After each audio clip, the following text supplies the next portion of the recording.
ایک بادشاہ نے کسی بات پر خوش ہو کر ایک شخص کو یہ اختیار دیا کہ وہ سورج غروب ہونے تک جتنی زمین کا دائرہ مکمل کر لے گا وہ زمین اس کو الاٹ کر دی جائے گی، اور اگر وہ دائرہ مکمل نہ کر سکا اور سورج غروب ہو گیا تو اسے کچھ نہیں ملے گا۔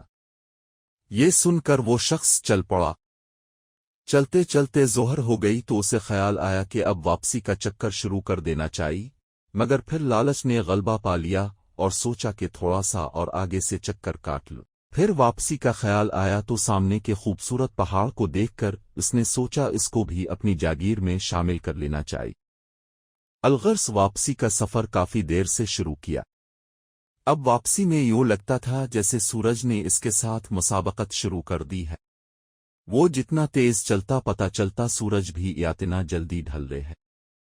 عصر کے بعد تو سورج ڈھلنے کی بجائے لگتا تھا پگھلنا شروع ہو گیا ہے۔ وہ شخص دوڑنا شروع ہو گیا کیونکہ اسے سب کچھ ہاتھ سے جاتا نظر آ رہا تھا۔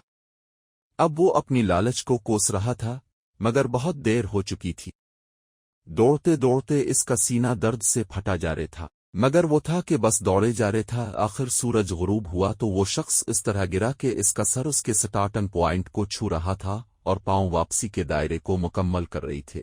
یوں اس کی لاش نے دائرہ مکمل کر دیا۔ جس جگہ وہ گرا تھا اسی جگہ اس کی قبر بنائی گئی اور قبر پر کتبہ لگایا گیا جس پر لکھا تھا، اس شخص کی ضرورت بس اتنی ساری جگہ تھی جتنی جگہ اس کی قبر ہے۔ اللہ پاک نے بھی اسی طرف اشارہ کیا ہے۔